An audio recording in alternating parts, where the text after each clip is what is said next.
Bonsoir et bienvenue dans Itinéraire. Cette semaine, on va s'intéresser aux naufrages qui ont fait l'histoire de la Bretagne et à toutes ces épaves qui se trouvent le long de nos côtes, vestiges de bateaux de guerre, de bateaux de commerce, de bateaux de pêche ou de frégates.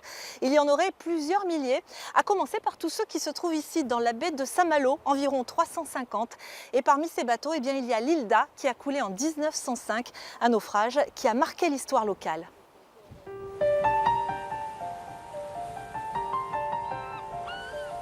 C'était dans la nuit du 18 au 19 novembre 1905. Il faisait particulièrement mauvais au large de Saint-Malo. Le Hilda, qui effectuait la liaison transmanche, avait quitté Southampton en Angleterre la veille au soir pour rejoindre la cité corsaire quelques heures plus tard.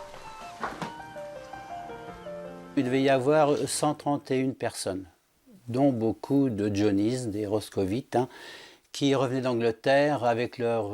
donc ils avaient vendu leur cargaison d'oignons et évidemment aussi des Anglais, la colonie anglaise qui était très importante à Dinard, Saint-Malo et Paramé. Alors que le Hilda approche, la tempête fait rage. Malgré les risques, les passagers pris de mal de mer demandent au capitaine Grégory de terminer la manœuvre, mais l'Hilda n'arrivera jamais. Le vapeur se brise sur les rochers des Courtilles. 125 personnes périssent, seuls 6 auront la vie sauve, 5 Johnnies et un membre d'équipage après une terrible nuit d'angoisse. Ils sont restés toute la nuit dans les haubans. Au début, ils étaient une quinzaine. Là, comment il faisait très froid, les uns tombaient, donc mouraient de froid, tombaient à la mer. Et 5 personnes sont restées dans les haubans. Un autre a, soi-disant, marché toute la nuit sur un petit rocher qui se trouvait à proximité du naufrage. Au cimetière de Roscoff, un monument rend hommage aux 65 Johnnies qui ont péri dans le naufrage. À Dinard, l'hélice du vapeur est là pour témoigner du drame. Un drame parmi tant d'autres, car dans la baie de Saint-Malo, il y aurait au moins 350 épaves. Des épaves contemporaines comme le Fetlar, l'Élémor, le Skeldon ou plus anciennes comme les 2 frégates de la Natière, la Dauphine coulée en 1709 et l'Aimable Grenot en 1749. Découvertes il y a 20 ans, ces 2 épaves ont fait l'objet de 10 campagnes de fouilles. 3000 objets et vestiges ont été découverts.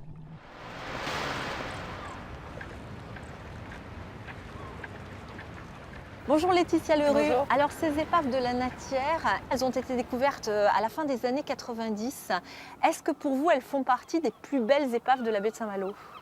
J'aime à penser que je ne les connais pas toutes, donc j'ai un peu de mal à vous répondre. Mais en tout cas, c'est des épaves qu'on mettait vraiment un jalon et dans l'histoire de l'archéologie sous-marine et dans l'histoire de l'époque moderne. Parce que jusqu'à cette fouille, en fait, on ne fouillait pas vraiment ces épaves-là parce qu'on avait de l'écrit, il y a beaucoup d'archives. Donc beaucoup d'historiens pensaient que ce n'était pas forcément nécessaire d'avoir plus d'informations et de les fouiller parce qu'on avait déjà toutes les informations. Les fouilles nous ont démontré qu'effectivement c'est très utile de faire de l'archéologie sur ces épaves-là parce qu'on apprend toujours des choses qui ne sont pas consignées dans les archives. Vous avez retrouvé beaucoup d'objets par exemple?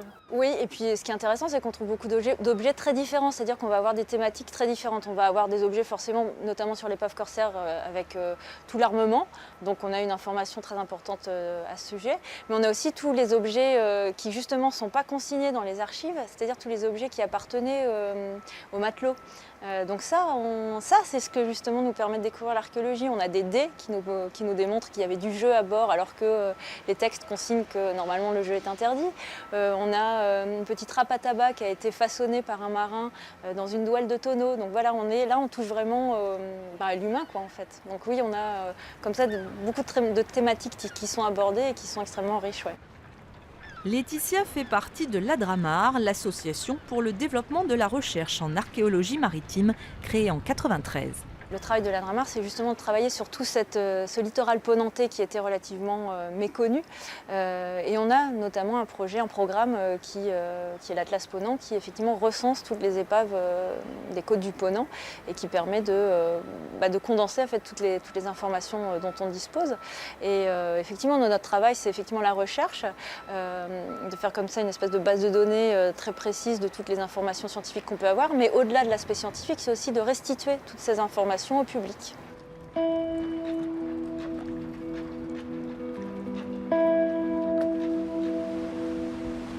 Parmi les belles découvertes des archéologues sous-marins, voici 2 épaves particulièrement intéressantes. La première, appelée épave de Ploumana, a été découverte en 1983 dans l'archipel des 7 îles, à une dizaine de mètres sous l'eau. Malgré la houle et de forts courants, elle a fait l'objet de 3 campagnes de fouilles. Cette épave date du IVe siècle après Jésus-Christ.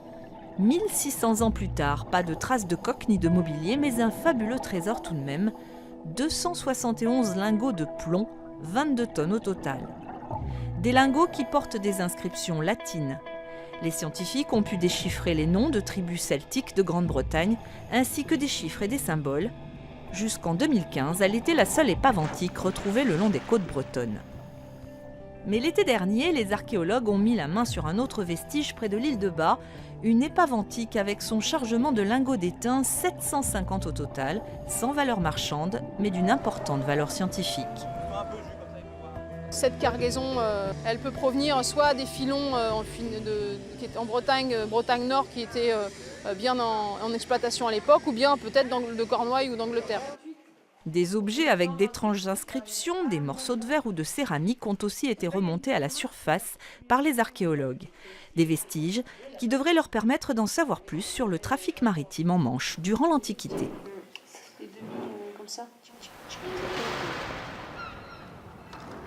Voilà, et si vous voulez en savoir plus sur l'île d'A, le Fetlar ou les épaves de la Natière, je vous conseille cet ouvrage, Les fabuleux trésors engloutis de la baie de Saint-Malo, signé Emmanuel Fège aux éditions Christelle. Et puis bien sûr, notre site internet France 3 Bretagne pour retrouver ce numéro d'Itinéraire Bretagne. Très bonne soirée à tous.